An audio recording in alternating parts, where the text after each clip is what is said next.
அஸ்ஸலாமு அலைக்கும் வரஹ்மத்துல்லாஹி பரகாத்துஹு. பிஸ்மில்லாஹிர் ரஹ்மானிர் ரஹீம்.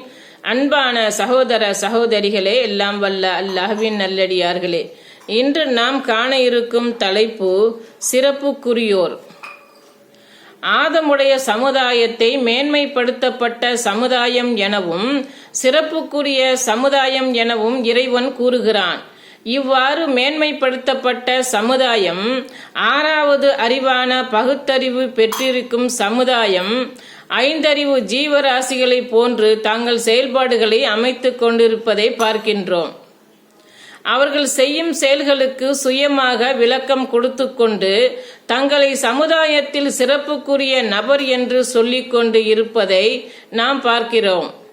உதாரணமாக, உங்களது ஊரிலே ஒரு மனிதரிடத்திலே சிறப்புக்குரிய நபர் யார் என்று நீங்கள் கேட்டால், சமுதாயத்தில் பெரிய செல்வந்தர்கள், பிரமுகர்கள் அல்லது விஞ்ஞானிகள், ஜமாஅத் தலைவர்கள், அரசியல் தலைவர்கள் என்று அவர் குறிப்பிட்டு சொல்லுவார்.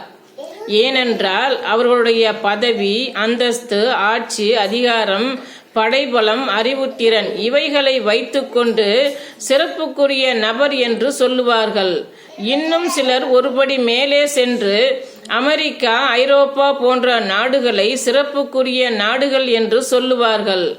ஏனென்றால் இந்நாடுகளில் பொருளாதார வளங்கள், ஆயுத பலம், படைபலம் இன்னும் பல தலைமுறைகளுக்கு உட்கார்ந்து சாப்பிடும் அளவுக்கு செல்வங்கள் இருப்பதினால் இவ்வாறு சொல்கிறார்கள். ஆனால் திருமறை குர்ஆன் இவ்வாறு சாதனை படைத்தவர்களையோ அல்லது கண்டுபிடித்தவர்களையோ பெரிய தலைவர்களையோ கூறவில்லை. மாறாக திருமறை குர்ஆன் புதிய விதத்தில் அதை தெளிவுபடுத்துகிறது. உலக மோமின்கள் அனைவருக்கும் அழகிய முன்மாதிரியாக இரு பெண்களை குர்ஆன் பேசுகிறது. பிர்அவுனின் மனைவியை நம்பிக்கை கொண்டோருக்கு முன்னுதாரணமாக அல்லாஹ் கூறுகிறான். அல் குர்ஆன் அத்தியாயம் 66 வசனம் 11. இம்ரானின் மகள் மரியமையும் இறைவன் முன்னுதாரணமாக கூறுகிறான். அல் குர்ஆன் அத்தியாயம் 66 வசனம் 12.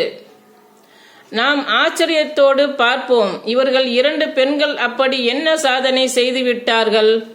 மல்லேஸ்வரி போன்று பளு தூக்கும் போட்டியில் கலந்து கொண்டு இந்தியாவுக்கு வெள்ளிப்பதக்கம் வாங்கி தந்தார்களா என நாம் பலவிதமாக நினைக்கலாம். ஆனால் இவர்கள் செய்த சாதனையை வரலாற்றின் மூலம் குர்ஆனில் இறைவன் குறிப்பிடுகிறான். சாதனை படைத்த ஆசியா அம்மையார், வகால அனா ரப்புக்குமுல் ஆலா, நானே உங்களில் மிகப்பெரிய இறைவன். அல் குர்ஆன் அத்தியாயம் 79 வசனம் 24. அஸ்ஸலாமு அலைக்கும் வரஹ்மத்துல்லாஹி பரகாத்துஹு.